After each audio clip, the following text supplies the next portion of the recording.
Shalom, selamat hari Sabat. Selamat bergabung kembali dalam Convergence in Christ.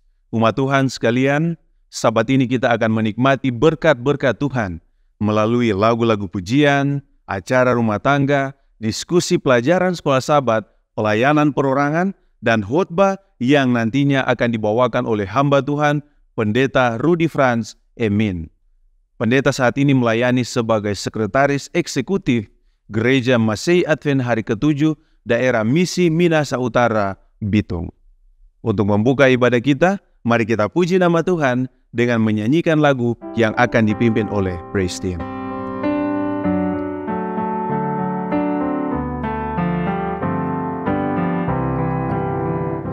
Tiap hari aku selalu berjalan, ku teguh hadapi cobaan, percaya Bapa beri kekuatan, tak ada yang aku takutkan. Tak terkira kemurahan Tuhan, yang terbaik Tuhan selalu berikan. Dalam suka duka kehidupan, Dia beriku kedamaian.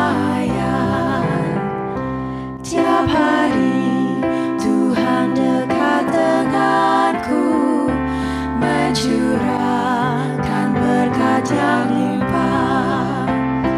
Ditanggungnya semua bebanku, Dia Tuhan yang Maha Kuasa. Dilindunginya akan umatnya, dan segala yang dimilikinya. Umur dan kekuatan ditambahkan, itu yang dijanjinya. Tolong aku dalam pencobaan, ku percaya janji-Mu Tuhan.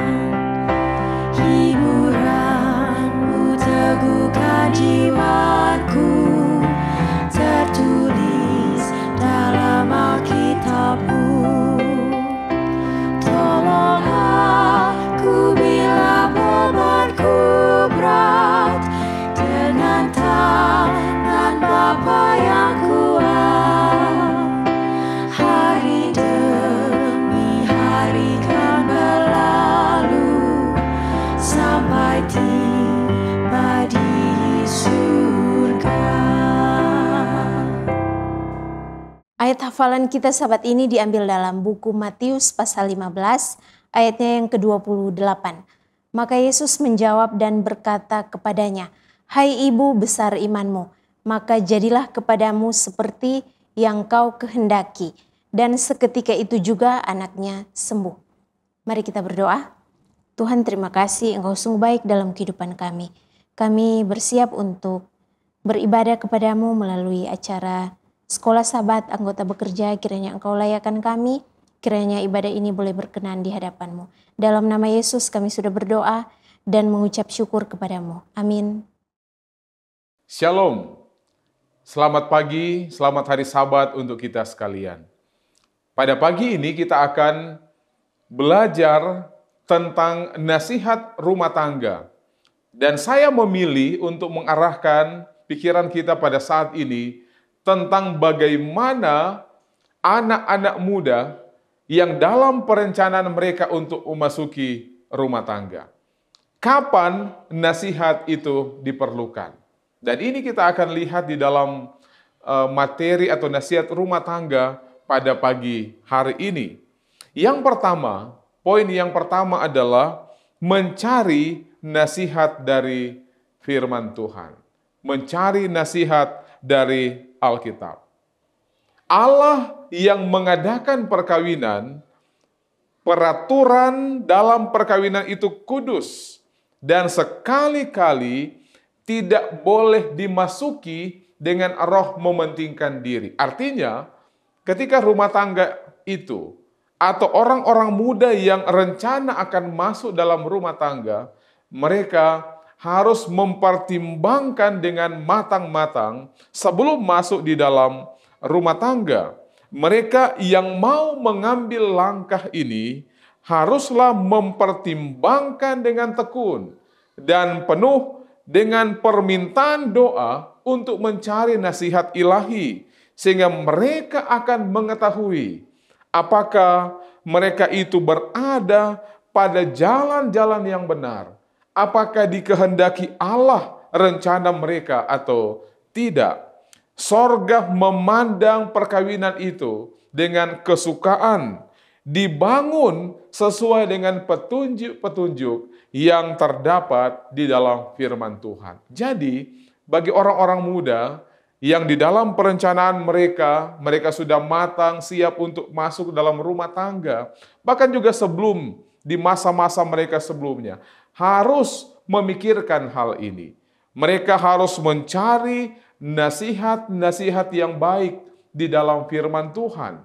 Karena kalau menggunakan pikiran sendiri, menjalani kehidupan mereka, rencana-rencana mereka, tanpa melihat di dalam firman Tuhan, itu adalah sesuatu yang sangat beresiko.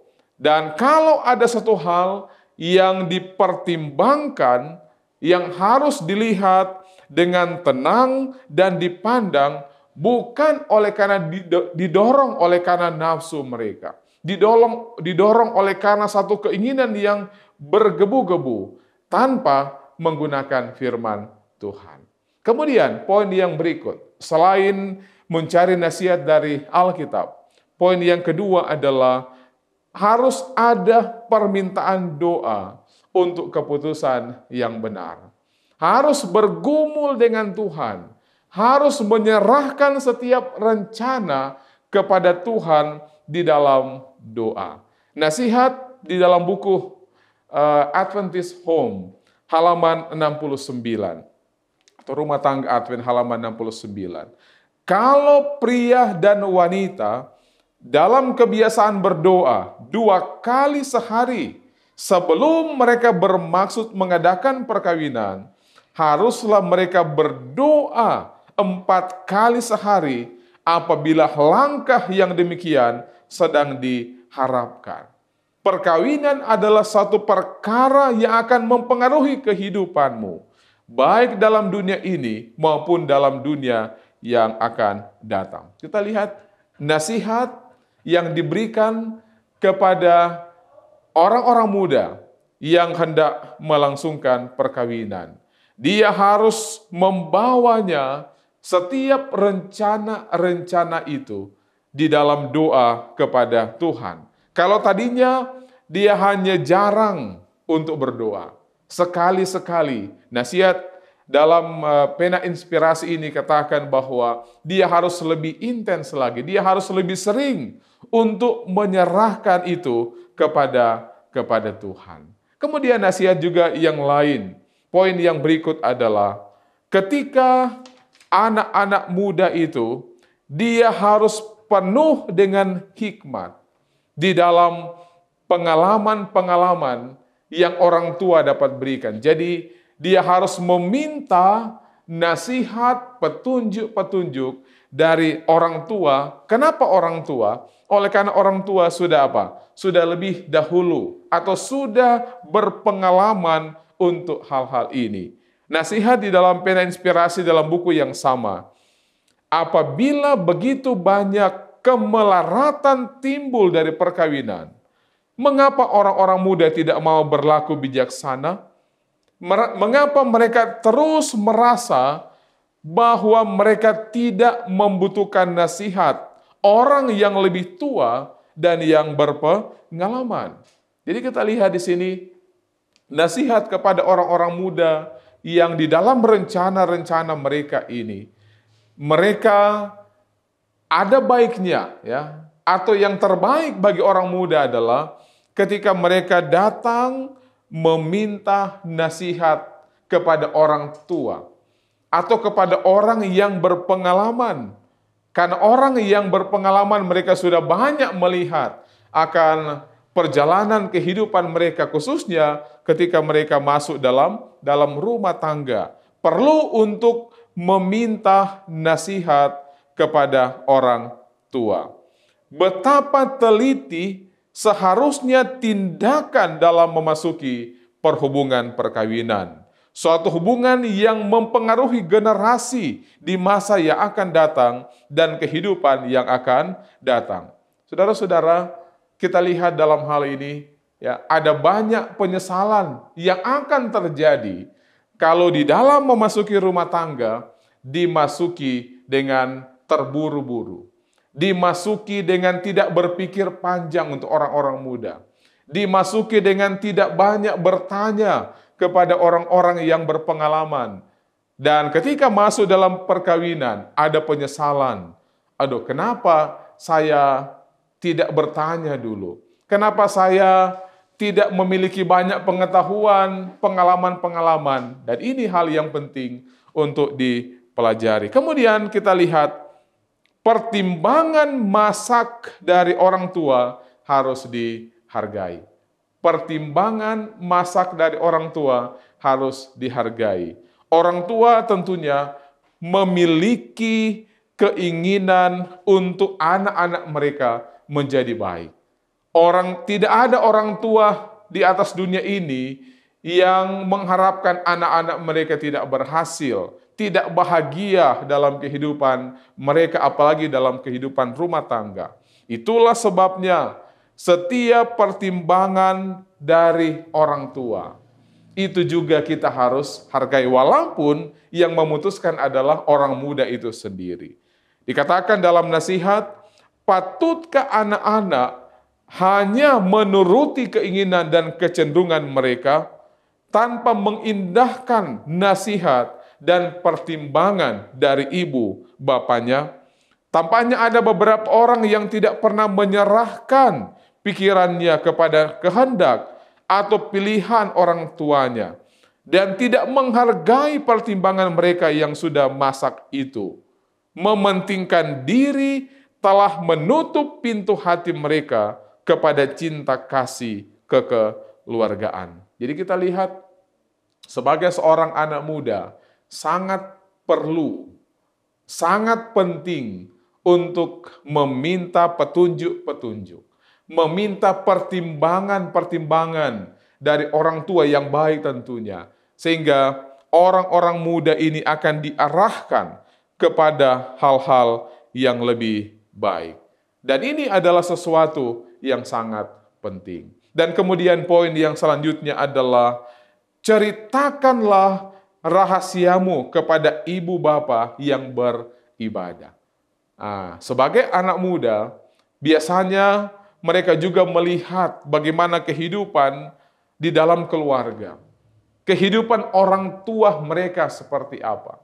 Ketika anak-anak muda ini, mereka mengambil teladan, melihat teladan yang baik dari orang tua, maka sepatutnya anak-anak muda yang punya rencana ini menceritakan hal-hal yang baik ini, rencana-rencana mereka kepada orang tua yang setia, kepada orang tua yang beribadah. Kalau engkau diberkati dalam nasihat ini, kalau engkau diberkati dengan ibu bapa yang takut akan Allah, carilah nasihat mereka. Bukakanlah kepada mereka segala pengharapan dan rencanamu. Pelajarilah pengalaman-pengalaman kehidupan mereka itu yang memberikan pelajaran yang akan mendidik engkau. Dan tentunya bagi orang tua yang beribadah, ketika mereka memberikan nasihat kepada anak-anak muda, kepada anak-anak mereka, mereka akan banyak memberikan nasihat dari firman Tuhan. Mereka akan banyak memberikan nasihat dari pengalaman-pengalaman pribadi yang baik mereka untuk diberikan kepada anak-anak mereka. Jadi ini adalah sesuatu yang sangat penting, sehingga orang tua akan memberikan yang terbaik. Dan ada pengalaman kalau kita lihat di dalam Alkitab, Ishak ketika dia mencari pasangan hidup, dia meminta orang tuanya, dia serahkan kepada orang tuanya, kemudian akhirnya dia mendapatkan pasangan yang baik untuk kehidupan rumah tangganya, bahagia dan setia kepada Tuhan. Kiranya Tuhan memberkati rumah tangga kita untuk tetap bahagia dan tetap setia kepada Tuhan. Adalah doa kita bersama. Amin.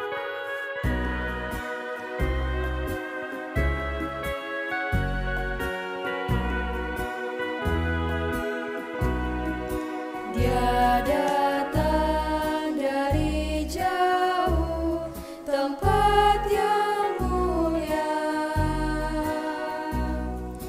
tinggal bersama orang seperti aku, menderita di Kalvari, Kau mati dan ku tanya pada diriku, siapa aku? Siapa aku hingga Kau mati gantiku? Siapa aku? Kau berdoa hanya untukku. Jawabnya ku tak pernah tahu, hingga Kau cintamu. Di salib Kau mati ganti aku. Siapa aku?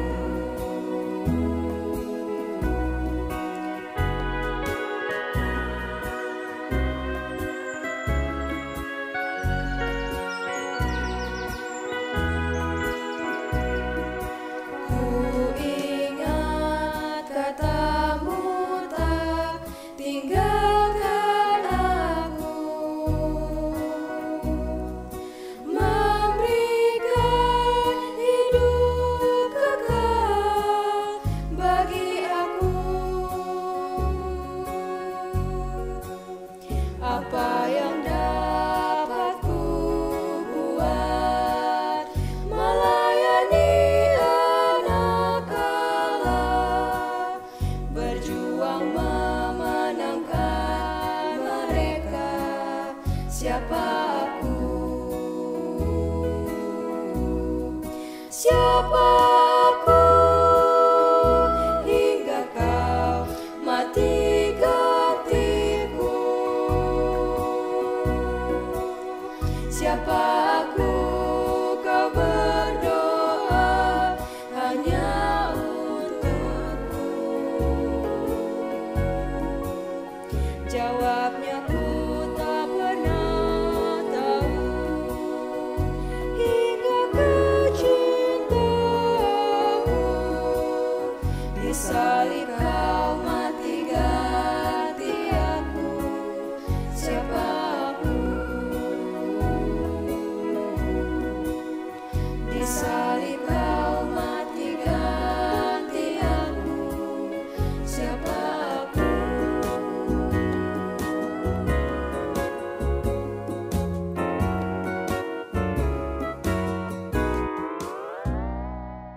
Shalom, senang sekali boleh kembali menyapa sahabat-sahabat sekalian dalam program pendalaman Alkitab melalui pelajaran Sekolah Sabat bersama dengan kami Cornelius Media. Saya percaya saudara-saudara telah mempersiapkan diri dengan telah mempelajari pelajaran Sekolah Sabat di tempat kita masing-masing. Kita sudah tiba di pelajaran yang ke-11 dari triwulan ini dan tema kita pada kesempatan ini adalah misi kepada yang belum dijangkau bagian 2. Saya Pendeta Edward Taliwongso ditemani oleh Pendeta Jerry Mangerung Konda dan Pendeta Widodo Purwanto. Sebelum kita masuk lebih dalam, mari kita tunduk kepala dan kita berdoa. Allah Bapa Tuhan kami sangat membutuhkan pertolongan-Mu ketika kami akan mempelajari, menelaah, dan mendiskusikan firman Tuhan. Kuasa Roh Suci yang akan menolong memampukan kami semua untuk dapat melihat kebenaran firman Tuhan. Di dalam nama Yesus kami sudah berdoa. Amin. Kami mengingatkan bahwa program ini terbagi dalam 4 bagian. Yang pertama kita melihat dasar Alkitabiah. dari pelajaran sepanjang pekan ini. Yang kedua, kita menggali makna dari ayat hafalan. Yang ketiga, pertanyaan-pertanyaan yang dapat muncul dari pelajaran hari per hari. Dan bagian yang paling akhir, kita tiba kepada bagian aplikasi. Mari kita lihat kepada bagian yang pertama, yaitu dasar Alkitabiah. Yang pertama, 1 Raja-Raja 11 ayat 1-6.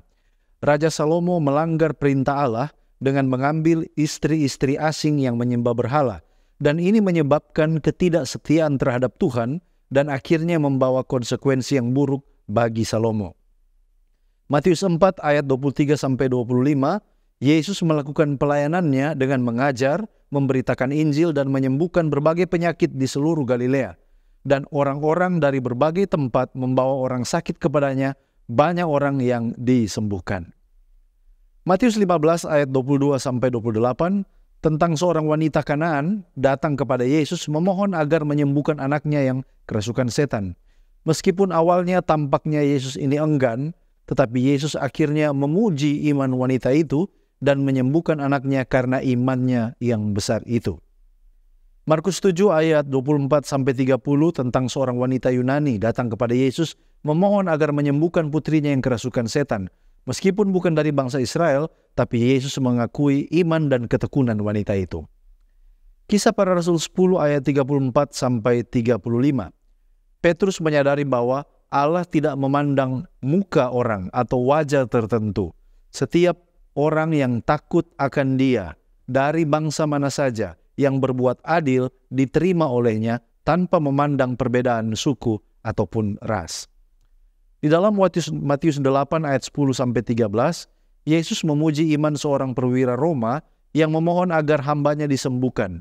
Nah, meskipun dia bukan bagian dari bangsa Israel, Yesus menyembuhkan hamba itu dan menegaskan bahwa banyak orang dari berbagai bangsa pada akhirnya nanti akan masuk ke dalam kerajaan sorga. Sekarang mari kita lihat pengertian judul, misi kepada yang belum terjangkau. Di dalam konteks pelajaran ke-11, siapa yang dimaksud dengan belum terjangkau ini?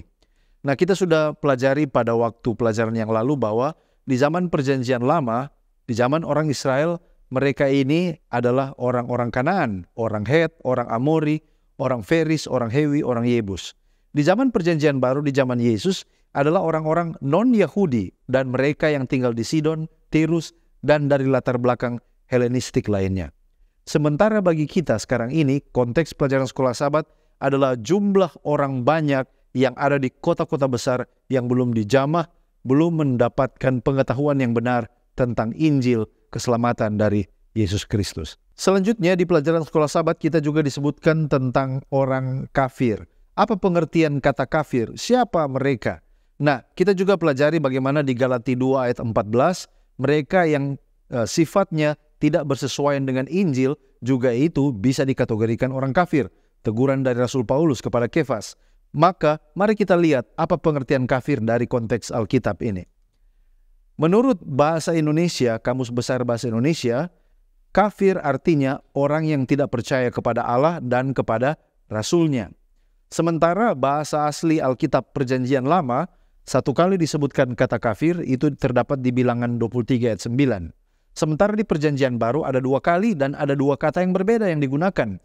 Kata kafir muncul di Matius 5 ayat 22, di sana menggunakan kata moros yang artinya bodoh, tanpa pengetahuan, tumpul atau hambar. Dan ini kontras dengan orang Kristen yang diminta Yesus untuk menjadi garam. Sementara kata kafir yang kedua yang muncul di Perjanjian Baru di Galati 2 ayat 14 yang mengambil kata dari bahasa Yunani ethnos, yang artinya bangsa-bangsa lain yang bukan Yahudi. Jadi pengertian kafir menurut Alkitab sebenarnya adalah orang yang belum memiliki pengetahuan akan kebenaran, itu sebabnya bodoh, pengetahuan akan keselamatan di dalam Yesus Kristus, dan yang kedua, di dalam konteks orang Yahudi di abad pertama adalah mereka yang berasal dari bangsa-bangsa yang bukan Yahudi.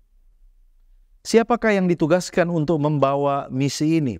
Kalau kita baca pelajaran sekolah Sabat, maka gereja dan seluruh anggota dipanggil sebenarnya untuk memberi perhatian kepada kota-kota besar. Ellen White di dalam Selected Messages volume 2 halaman 404 yang saya kutip dari Journal of Adventist Mission Studies volume 11 tahun 2015 mengatakan, Kristus membuka hati dan pikiran banyak orang di kota-kota besar kita. Kota-kota besar dan kecil, tempat-tempat yang dekat dan jauh harus dikerjakan dan dikerjakan dengan cerdas. Jangan pernah mundur.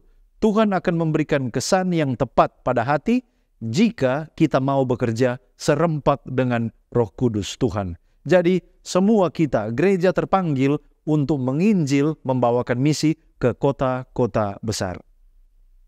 Mengapa di dalam konteks pelajaran sekolah Sabat, kalau kita baca, ada seorang perempuan yang dari daerah yang sebenarnya belum dijangkau, dia datang sendiri kepada Yesus dan dia mendemonstrasikan imannya kepada Yesus. Pelajaran apa yang bisa kita ambil dari kebenaran ini? Nah, sebenarnya ini adalah cara Yesus untuk menunjukkan kepada murid-muridnya bahwa orang-orang yang selama ini dianggap oleh orang Yahudi sebagai orang kafir, orang luar, dan tidak berpengharapan adalah juga orang-orang yang membutuhkan keselamatan. Dan perempuan ini adalah bukti bahwa ada juga orang di luar bangsa Yahudi yang membutuhkan keselamatan. Kalau kita baca dalam Kisah Para Rasul halaman 19, di sana dikatakan, mengomentari ayat ini, Juru Selamat rindu untuk membukakan kepada murid-muridnya kebenaran mengenai merubuhkan tembok pemisah antara Israel dan bangsa-bangsa yang lain. Kebenaran bahwa orang-orang bukan Yahudi dengan orang Yahudi turut menjadi ahli waris dan anggota-anggota tubuh dan peserta dalam janji yang diberikan di dalam Kristus Yesus. Efesus 2 ayat 14 dan Efesus 3 ayatnya yang ke-6. Puji Tuhan, terima kasih pendeta. Saudara-saudaraku umat Tuhan yang diberkati, sekarang kita tiba pada ayat hafalan atau ayat inti pelajaran sekolah Sabat yang terdapat dalam Matius 15 ayat 28. Maka Yesus menjawab dan berkata kepadanya, "Hai ibu, besar imanmu, maka jadilah kepadamu seperti yang kau kehendaki." Dan seketika itu juga anaknya sembuh. Saudara-saudara, setelah kita melihat ayat hafalan ini, maka ada beberapa pertanyaan yang timbul dari teks ini. Yang pertama adalah, apa kisah yang melatar belakangi teks ini? Yang kedua, apa pengertian ayat ini dalam hal siapa ibu yang disebutkan di ayat itu? Dari mana asalnya dan apa keperluannya? Lalu bagaimana sampai wanita itu boleh mengenal dan bertemu dengan Yesus? Lalu apa pengertian besar imanmu dan apa implikasinya untuk kita dewasa ini? Nah, saudara-saudara, mari kita lihat latar belakang dari teks ini. Teks Matius 15 ayat 28 adalah jawaban Yesus dari narasi yang didasarkan pada Matius pasal 15 ayat 21 sampai 28 yang mengangkat kisah tentang perempuan Kanaan yang bermohon kepada Yesus untuk menyembuhkan anaknya yang dirasuk setan. Namun sepertinya Yesus tidak menanggapi apa yang menjadi permohonan wanita itu. Malah mengatakan bahwa ia diutus hanya kepada domba-domba yang hilang dari umat Israel. Ditambah lagi, murid-murid meminta agar wanita ini disuruh pergi karena menimbulkan keributan. Namun, wanita itu tidak mau menyerah. Ia terus meminta agar Yesus menolongnya. Sembari berlutut dan menyembah Yesus, namun Yesus berkata, tidak patut mengambil roti yang disediakan bagi anak-anak dan melemparkannya kepada anjing. Ini adalah diksi yang harusnya membuat wanita itu menyerah dan pergi. Namun gantinya pergi, wanita itu balik berkata, "Benar Tuhan, namun anjing itu makan dari remah-remah yang jatuh dari meja tuannya." Artinya, makanan itu sudah tidak layak karena sudah jatuh dari meja makan dan tinggal remah-remahnya. Kalau saja itu kita umpamakan ikan, itu tinggal tulang-tulang, tentunya tidak dimakan selain dibuang. Melihat sikap wanita yang pantang menyerah, walaupun diperhadapkan dengan sikap dingin bahkan penolakan, namun ia tidak putus asa. Ia tetap bermohon kepada Yesus. Maka Yesus pun berkata, "Hai ibu, besar imanmu, maka jadilah kepadamu seperti yang kau inginkan." Dan seketika itu juga anaknya sembuh. Nah, saudara-saudara, dari cerita ini kita temukan iman wanita yang sungguh mengagumkan. Nah, agar lebih komprehensif, mari kita lihat identitas wanita tersebut. Nah, saudara-saudara, Matius informasikan bahwa Yesus menyingkir ke daerah Tirus dan Sidon. Daerah ini ada di sebelah utara yang merupakan kota-kota pelabuhan yang sekarang adalah daerah Libanon dan Suriah. Ketika Yesus dan murid-murid berada di daerah itu, maka datanglah seorang perempuan Kanaan. Nah, Matius menggunakan istilah Kanaan yang menggambarkan orang-orang kafir atau orang-orang berdosa dengan merujuk dari orang-orang Kanaan yang ditaklukkan oleh Yosua saat penaklukan tanah Kanaan. Dan ini didasarkan pada The American Commentary Volume 22 halaman 242. Nah, sekarang mari kita lihat apa komentar Ellen G. White menyangkut cerita ini.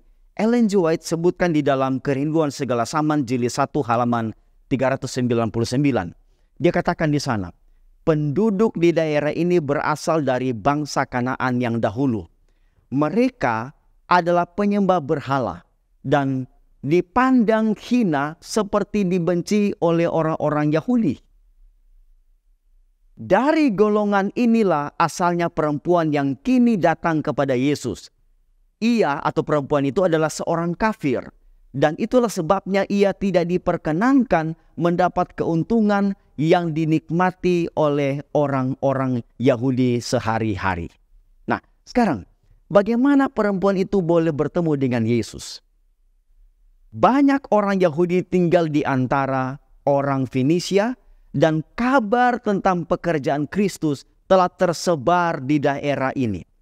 Kristus mengetahui keadaan wanita ini. Ia mengetahui bahwa wanita ini ingin melihat dia. Sebab itu ia menjalani jalan yang ditempuh wanita itu. Dengan memperhatikannya, ia dapat memberikan suatu gambaran yang hidup tentang pelajaran yang hendak diajarkannya. Itu didasarkan pada Kerinduan Segala Zaman, jilid 1 halaman 399 dan 400. Nah, sekarang apa yang dimaksud dengan ucapan Yesus, besar imanmu ibu? Seventh-day Adventist Bible Commentary Volume 5 halaman 422 menguraikan, dia atau perempuan itu telah menghadapi ujian. Imannya tetap teguh. Dia yakin bahwa adalah dalam kuasa Kristus untuk memberikan karunia kesembuhan kepada putrinya. Hal itu dapat dibandingkan juga seperti Tuhan Yesus memberikan pujian kepada perwira Roma sehubungan dengan imannya yang terdapat dalam Lukas 7 ayatnya yang ke-9. Nah, saudara-saudara, dari kisah tentang perempuan Kanaan ini, kita dapat mengambil pelajaran. Untuk memenuhi harapan kita, iman adalah kuncinya. Namun iman menjadi kuat dan kokoh bila dipoles dengan ujian berupa tantangan, kesulitan, kepahitan, bahkan kehilangan sesuatu. Tetapi ketahuilah, iman yang murni akan melewati dapur api pemurnian. Hal itu juga didasarkan dalam Ibrani pasal 11 ayat yang pertama disebutkan, iman adalah dasar dari segala sesuatu yang kita harapkan dan bukti dari segala sesuatu yang tidak kita lihat. Ya, dari pembahasan ayat inti kita berpindah kepada pokok penting lain dari pembahasan kita, yaitu misi kepada wilayah seberang. Nah, dalam konteks pelajaran sekolah sahabat, apa yang dimaksud wilayah seberang? Dan di mana wilayah tersebut pada zaman perjanjian lama, zaman perjanjian baru dan Yesus, serta zaman sekarang? Dalam konteks pelajaran sekolah sahabat, yang dimaksud penulis dengan wilayah seberang secara umum adalah kota-kota di luar perbatasan Israel yang pada dasarnya adalah kota-kota yang dipenuhi dengan praktek kekafiran, penyembahan berhala dan kejahatan. Contoh yang diangkat dalam pelajaran sekolah sahabat adalah wilayah Tirus dan Sidon menurut Matius 15 ayat yang ke-21. Tirus dan Sidon adalah dua kota berdekatan yang terletak di bagian luar perbatasan utara Israel. Dalam sejarah Alkitab melalui garis keturunan Nuh, Sidon sebenarnya adalah putra sulung Kanaan. putra Ham anak Nuh. Di zaman bapak-bapak perjanjian lama disebutkan dalam Kejadian 10 ayat yang ke-19, daerah orang Kanaan adalah dari Sidon ke arah Gerar sampai ke Gaza, ke arah Sodom, Gomora, Atma, dan Zeboim sampai ke Lasa. Dan menurut Kejadian 49 ayat 13, Sidon berbatasan dengan tanah Sebulon. Dalam perkembangan peradaban, wilayah ini kemudian disebut Fenisia. Pada abad ke-9 sebelum Masehi, wilayah Fenisia, di dalamnya ada 4 kota penting, yaitu Sidon, Aradus, Biblos, dan juga Tirus, dikuasai oleh kerajaan Assyria. Dan bila melihat peta yang bersumber dari Zondervan Encyclopedia, maka letak geografis Tirus dan Sidon ini bertahan sampai pada zaman Perjanjian Baru ketika dikunjungi oleh Yesus dan murid-murid menurut Matius pasal yang ke-15, di mana Yesus bertemu dengan seorang perempuan Kanaan, perempuan Yunani bangsa Siro Fenisia. Nah, wilayah Tirus dan Sidon ini adalah wilayah pesisir pantai dari pegunungan Libanon dan dalam perkembangannya merupakan kota pelabuhan di Fenisia pada zaman pemerintahan Roma. Sidon modern sekarang ini di Libanon dibangun di atas reruntuhan kota kuno yang juga dikenal sebagai Saida. Kota ini terletak sekitar 28 mil di sebelah barat daya Beirut.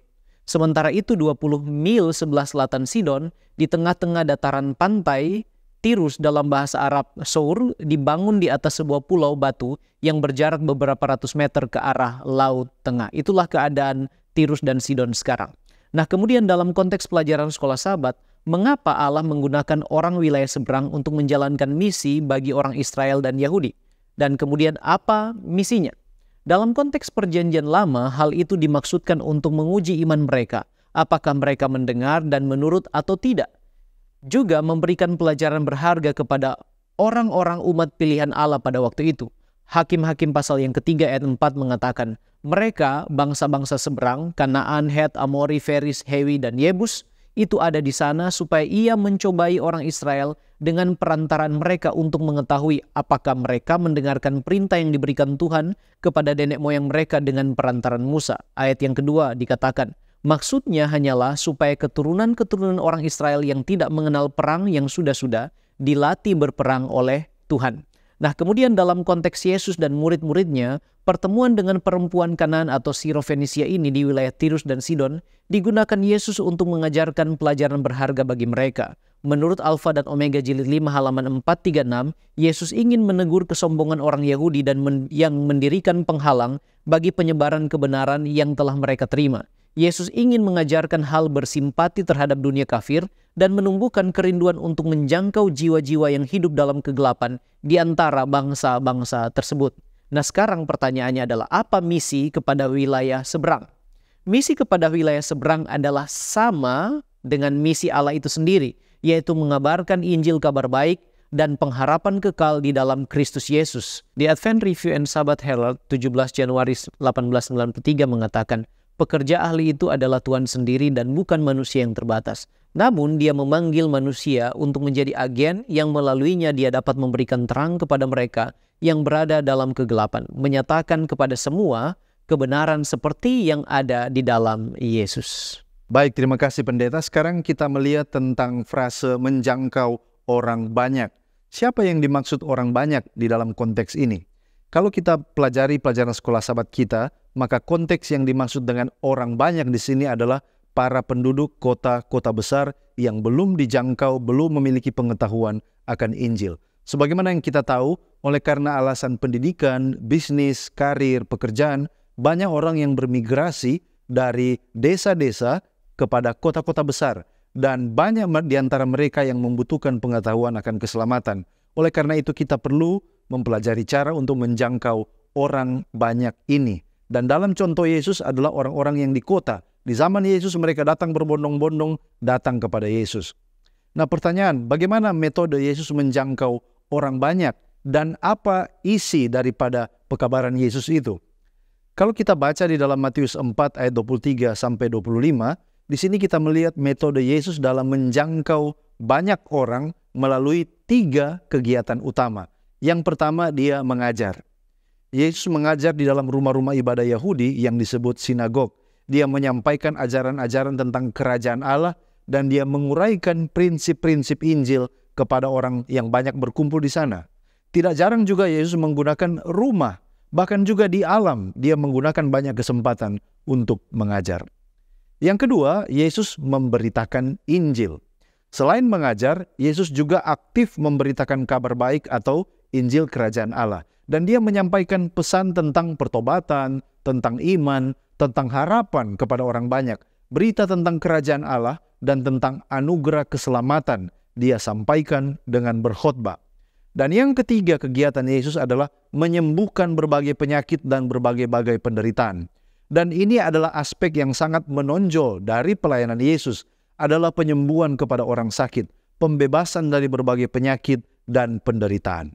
Nah, dari kombinasi pengajaran, pemberitaan Injil, dan tindakan penyembuhan, di sini kita lihat bahwa pelayanan Yesus adalah pelayanan secara holistik, menjangkau orang banyak, dan pendekatan Yesus ini mencerminkan perhatiannya terhadap kebutuhan rohani dan pada saat yang sama juga kebutuhan fisik orang-orang yang menerima pelayanannya. Lalu pertanyaan, apa isi daripada pekabaran Yesus ketika dia melaksanakan misi?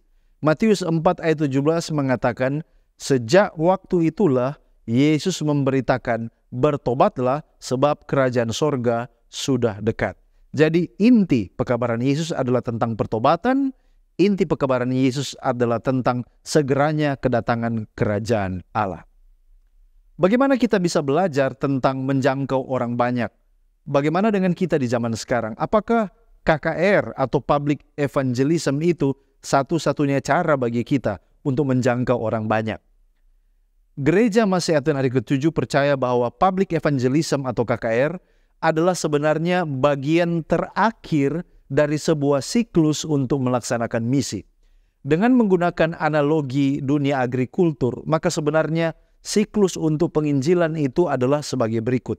Yang pertama adalah preparation atau persiapan tanah. Ini adalah memenangkan kepercayaan, melakukan community service, menjangkau masyarakat, memenuhi kebutuhan mereka. Bagian yang kedua adalah untuk planting the seed atau menanam bibit-bibit kebenaran. Disinilah tempat di mana kita membagikan buku rohani, membagikan pesan singkat, WA atau traktat, atau juga berbicara tentang hal-hal rohani secara lisan. Bagian yang ketiga adalah cultivate atau menumbuh kembangkan bibit kebenaran yang sudah ditabur pada fase sebelumnya. Di sini artinya kita mulai melaksanakan belajar Alkitab secara intensif. Lalu sesudah itu kita tiba di bagian yang keempat, yaitu harvest atau penuaian keputusan. Disinilah tempat sebenarnya dari KKR atau penuaian atau baptisan itu. Lalu tugas itu tidak berhenti di situ. Yang berikut adalah preserve atau kita memelihara dan melatih. Disinilah tempat bagi pemuritan dan melatih anggota yang baru untuk bersaksi. Bagaimana caranya kita bisa menjangkau orang banyak? Hanya dengan melatih seluruh anggota untuk terlibat, maka kita dapat menjangkau lebih banyak orang. Ellen White dalam Testimonies for the Church jilid 9 halaman 116 mengatakan, pekerjaan Tuhan di dunia ini tidak akan pernah selesai sampai pria dan wanita yang terdiri dari seluruh keanggotaan gereja kita bersatu dalam pekerjaan itu dan menyatukan usaha mereka dengan usaha para pendeta dan para pejabat gereja. Dengan melakukan ini, semakin banyak orang yang terlibat, maka semakin banyak orang yang akan dijangkau, kita akan menjangkau banyak orang baik di kota maupun juga di tempat-tempat yang terpencil. Saudara-saudara, tema pelajaran sekolah Sabat adalah misi kepada yang belum dijangkau bagian kedua. Nah, ada dua tempat yang disebutkan oleh penulis, yaitu Tirus dan Sidon. Secara demografi, di mana letak Tirus dan Sidon, serta apa kepercayaan mereka, dan apa implementasi kontemporer dalam konteks penginjilan di kota-kota dewasa ini. Nah, mari kita lihat. Barnes menyaksikan Tirus dan Sidon adalah kota-kota yang ada di daerah pesisir Laut Tengah. Ellen G. White saksikan juga di dalam Kerinduan Segala Zaman jilid 1 halaman 399 dan 400. Kota-kota Tirus dan Sidon yang terhampar di dataran rendah dengan kuil-kuil kafir, istana-istana yang indah, serta pusat perdagangan dan pelabuhan yang penuh dengan kapal-kapal. Di seberangnya terdapat laut tengah yang luas lepas yang harus diarungi oleh utusan-utusan Injil untuk membawa kabar baik ke pusat-pusat kerajaan dunia yang besar. Nah, penduduk di wilayah ini berasal dari bangsa-bangsa Kanaan yang dahulu. Mereka adalah penyembah berhala dan dipandang hina serta dibenci oleh orang-orang Yahudi. Hal itu didasarkan dalam Kerinduan Segala Zaman jilid 1 halaman 399. Nah, saudara-saudara, salah satu alasan mengapa Yesus membawa murid-murid melintasi wilayah Tirus dan Sidon adalah Yesus mau mengajarkan mereka bagaimana Injil menjadi bagian dan milik dari orang-orang yang dianggap kafir dan berdosa oleh orang-orang Yahudi. Yesus mau meruntuhkan prasangka-prasangka dan spirit eksklusifnya dari orang Yahudi. Keselamatan harus menjadi milik semua orang. Dewasa ini kita dipanggil untuk mengemban misinya, membawa kabar keselamatan kepada semua orang dengan menembus lintas budaya, agama, dan tradisi. Ya, kita masih melanjutkan pembahasan tentang di Tirus dan Sidon. Nah, mengapa sepertinya Yesus meremehkan atau merendahkan orang non-Yahudi, khususnya dalam konteks ini ibu Kanaan yang anaknya sakit? Apa maksud dan pengertiannya? Ada dua tindakan Yesus terhadap wanita Kanaan yang meminta kesembuhan bagi anak perempuannya. Yang pertama, Yesus sama sekali tidak menjawabnya atau mengabaikan perempuan itu. Yang kedua, Yesus kemudian menjawab dengan jawaban yang terdengar kasar dan merendahkan. Aku diutus hanya kepada domba-domba yang hilang dari umat Israel. Yesus sengaja bertindak demikian untuk beberapa maksud. Yang pertama, maksudnya adalah untuk menguji iman ibu tersebut. Alfa Omega jilid 5 halaman 438 mengatakan, Juru Selamat merasa puas. Ia telah menguji iman perempuan itu kepadanya. Dan oleh perlakuan Yesus kepadanya, ia telah menunjukkan bahwa dia yang telah dianggap sebagai seorang terbuang dari Israel bukan lagi seorang asing, melainkan anak dalam keluarga Allah dan mempunyai kesempatan untuk mendapat bagian dalam pemberian Bapa. Itu yang pertama.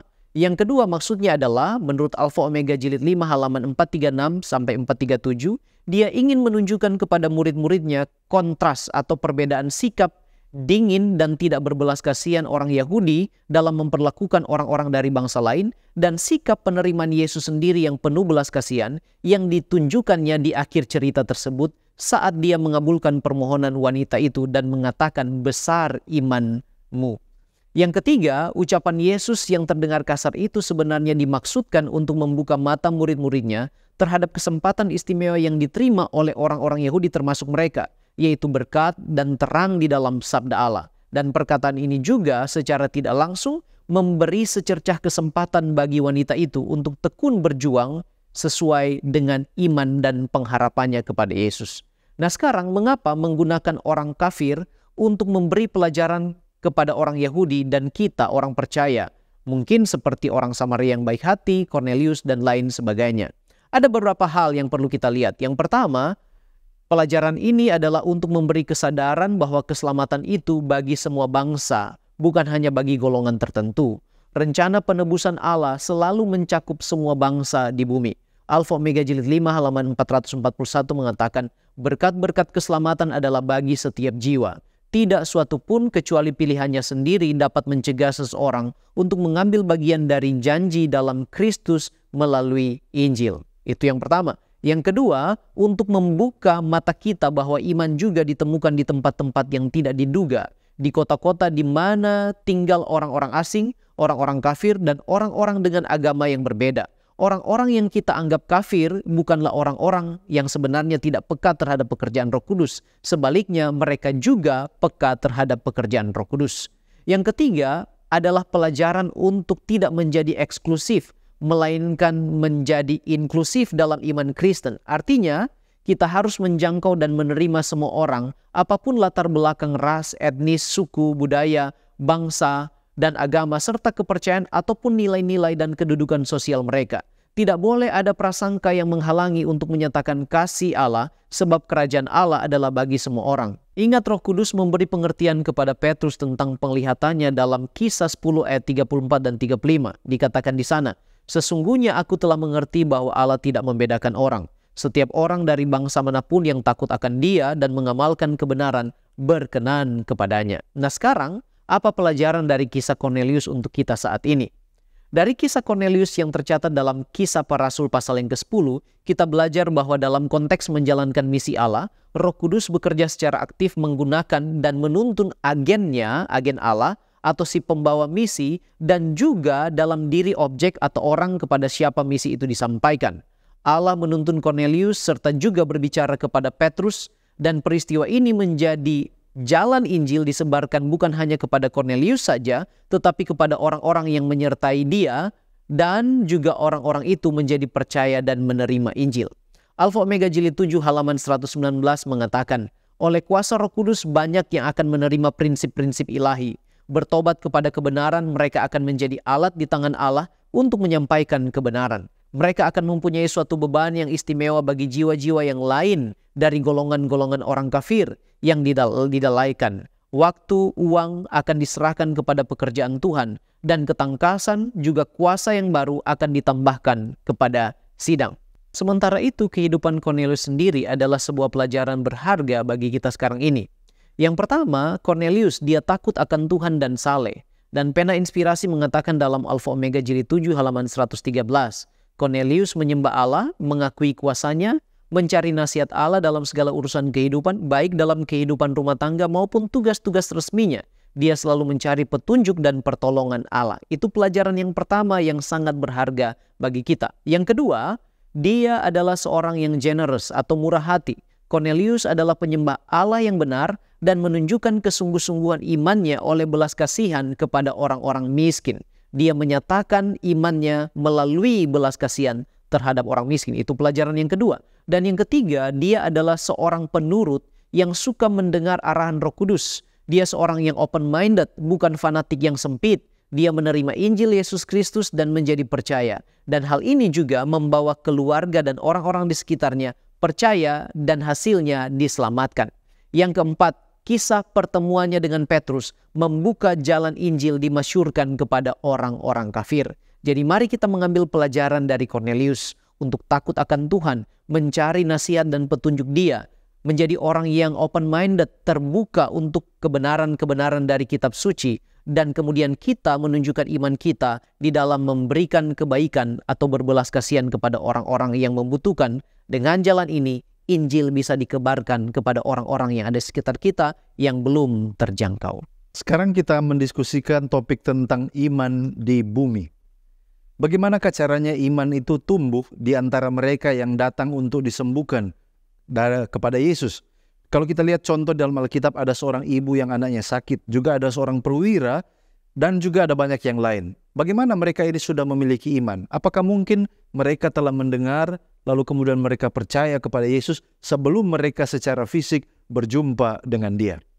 Nah, walaupun Alkitab tidak memberikan keterangan, tapi satu hal yang pasti, Roma 10 ayat 17 mengatakan bahwa iman muncul dari pendengaran akan firman Kristus. Jadi kemungkinan besar orang-orang ini, walaupun secara fisik baru kali itu berjumpa dengan Yesus, tapi mereka sudah mendengarkan tentang Yesus sebelumnya. Dan ada contoh, yaitu wanita yang anaknya sakit. Kalau kita lihat di dalam Kerinduan Segala Zaman, jilid 1 halaman 399 dan 400, di sana dikatakan, mereka adalah penyembah berhala dan dipandang hina serta dibenci oleh orang Yahudi. Dari golongan inilah asalnya perempuan yang kini datang kepada Yesus. Ia adalah seorang kafir, dan itulah sebabnya ia tidak diperkenankan mendapat keuntungan yang dinikmati oleh orang Yahudi sehari-hari. Dan perhatikan baik-baik kata-kata ini. Banyak orang Yahudi tinggal di antara orang Fenisia, dan kabar tentang pekerjaan Kristus telah tersebar di daerah ini. Jadi kemungkinan besar perempuan ini memperoleh berita tentang siapa Yesus, bagaimana khotbahnya, dan apa yang sudah dia lakukan, mujizat-mujizat yang dia kerjakan dari orang-orang Yahudi yang tinggal di antara mereka. Dia sudah mendengarkan tentang Yesus sebelum dia berjumpa muka dengan muka bersama dengan Yesus. Pertanyaan selanjutnya adalah dengan kita yang hidup di zaman sekarang yang juga tidak pernah berjumpa muka dengan Yesus. Bagaimana kita dapat menanamkan dan menumbuhkan iman kepada Yesus? Dan bagaimana kita dapat membantu orang lain yang masih baru atau yang akan kita jangkau tentang iman kepada Yesus Kristus. Minimal di dalam konteks misiologi Kristen, menanamkan dan menumbuhkan iman kepada Yesus kepada orang yang baru atau mereka yang akan dijangkau itu melibatkan beberapa prinsip. Ada 7 prinsip yang saya mau bagikan. Yang pertama, perlu ada doa sungguh-sungguh dan ketergantungan pada Roh Kudus. Karena tanpa hal ini, kita tidak dapat melaksanakannya. Ini adalah fondasi daripada misi Kristen. Berdoa supaya Tuhan akan menggerakkan hati orang-orang yang akan kita jangkau. Yang kedua, kita sebagai misioneri yang membawa misi perlu memiliki kehidupan pribadi yang bersinar. Mengapa? Kalau kita gagal menjadi terang, kita tidak bisa menyampaikan misi dengan berkuasa. Orang baru akan cenderung lebih terbuka terhadap ajaran Kristus kalau dia melihat kehidupan orang Kristen yang otentik dan yang bersinar, yang menjadi terang. Yang ketiga, Injil yang dijelaskan dengan sangat-sangat clear atau jelas. Sampaikan pesan Injil dengan cara yang jelas, cara yang relevan, dan mudah dimengerti. Kita harus menghindar istilah-istilah agama yang mungkin membingungkan bagi orang baru. Yang keempat, perlu ada pendampingan dan kepemimpinan rohani. Artinya, orang yang sudah belajar dan sementara mengembangkan imannya di dalam Kristus perlu didampingi dan dibimbing di dalam perjalanan iman mereka. Jawab pertanyaan mereka, beri dukungan kepada mereka ketika mereka menghadapi tantangan.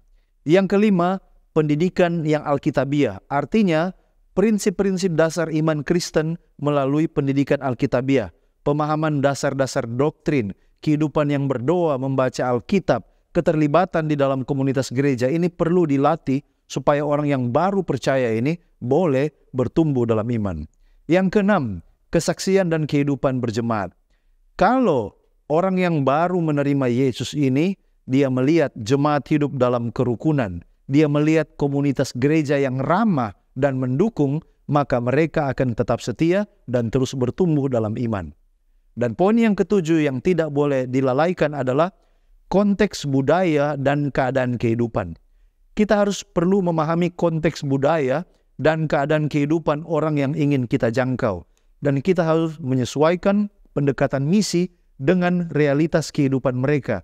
Sehingga pesan Injil itu kepada mereka menjadi relevan dan dapat diterima karena kita menyesuaikan dengan budaya dari mana mereka berasal. Itulah 7 hal yang dapat kita lakukan untuk menumbuh kembangkan iman kepada orang yang akan kita jangkau. Saudara-saudara, dalam misi ada 2 aspek yang tidak dapat dipisahkan. Apa itu? Pertama, iman. Kedua, Roh Kudus. Apakah iman hanya ditemui di kalangan orang Yahudi saja? Nah, saudara-saudara, dalam Lukas 18 ayat 8, Yesus berkata, "Aku berkata kepadamu, Ia akan segera membenarkan mereka dan akan tetapi jika Anak Manusia itu datang, apakah Ia mendapati iman di bumi?" Di sini Yesus menekankan kepada murid-murid bahwa ada iman yang bersinar walaupun di tengah-tengah kegelapan.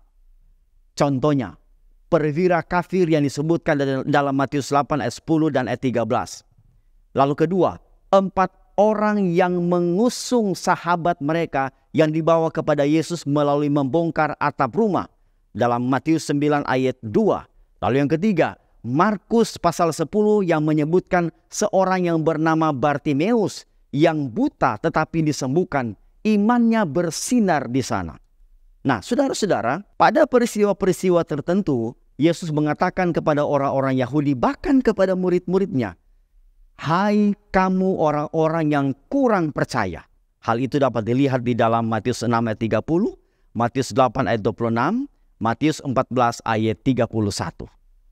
Satu pelajaran bisa kita aplikasikan bahwa iman ditemukan di tempat yang tidak diduga. Kota-kota di mana tinggal orang-orang asing, orang-orang kafir, dan agama yang berbeda, kita perlu mencari mereka. Yesus mengatakan dalam Yohanes 10 ayat 16, "Ada lagi padaku domba-domba lain yang bukan dari kandang ini. Domba-domba itu harus kutuntun juga, dan mereka akan mendengarkan suaraku, dan mereka akan menjadi satu kawanan dengan satu gembala. Nah, apa peran Roh Kudus dalam menjangkau orang-orang yang belum dijangkau? Ellen G. White saksikan dalam buku Membina Kehidupan Abadi, halaman 298, di tengah kekafiran orang yang tidak mengenal hukum Allah, yang belum pernah mendengar nama Kristus, telah menunjukkan kebaikan hati kepada hamba-hambanya, melindungi mereka dengan ancaman bahaya kepada nyawanya sendiri. Perbuatan mereka menunjukkan adanya kuasa ilahi yang bekerja. Roh Kudus telah menanamkan karunia Kristus dalam hati orang yang liar ini, membangkitkan kasih sayangnya yang berlawanan dengan sifatnya. Terang yang sesungguhnya yang menggenapi setiap orang sedang datang ke dalam dunia, bersinar dalam jiwanya. Terang ini, jika diperhatikan, akan menuntun kakinya kepada kerajaan Allah. Saudara-saudara, bagaimana kalau orang itu menolak untuk percaya kepada Yesus? Apa konsekuensinya? Firman Tuhan dalam 2 Petrus 3:9. Tuhan tidak lalai menepati janjinya. Sekalipun ada orang yang menganggapnya sebagai kelalaian, tetapi ia sabar terhadap kamu, karena ia menghendaki supaya jangan ada yang binasa, melainkan supaya semua orang berbalik dan bertobat. Dari ayat ini kita dapat melihat bahwa Yesus menginginkan semua orang itu menerima dan percaya kepadanya. Lalu, bagaimana kalau dia tidak percaya dan menolak? Yohanes 3 ayat 16 dikatakan begini.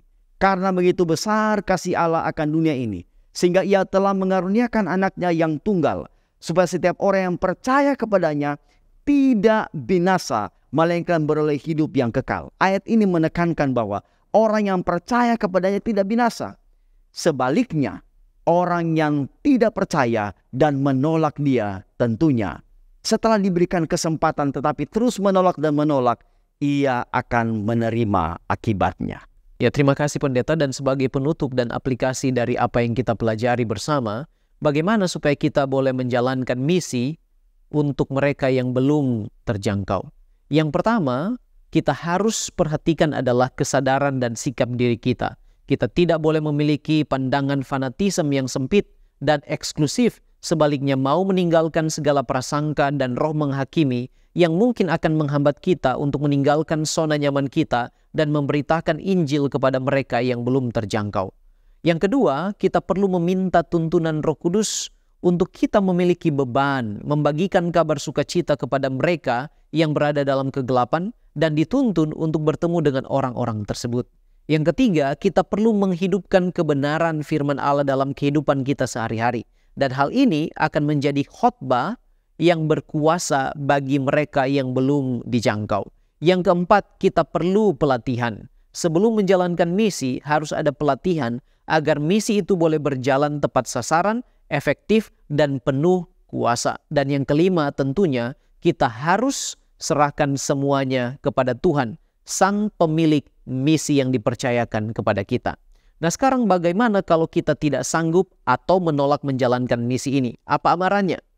Dan bagaimana kalau kita tidak sungguh-sungguh menjalankan misi tersebut? Apa konsekuensinya?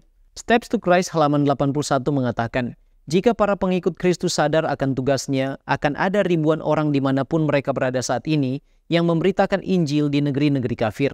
Dan semua orang yang tidak dapat secara pribadi terlibat dalam pekerjaan ini, artinya tidak sanggup, akan tetap boleh mendukungnya dengan sarana, simpati, dan doa-doa mereka.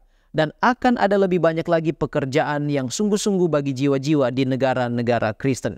Jadi kalaupun ada yang berkerinduan menjalankan misi namun tidak memiliki kesanggupan, maka boleh mendukung menjalankan misi ini dengan sarana, simpati, ataupun doa-doa mereka.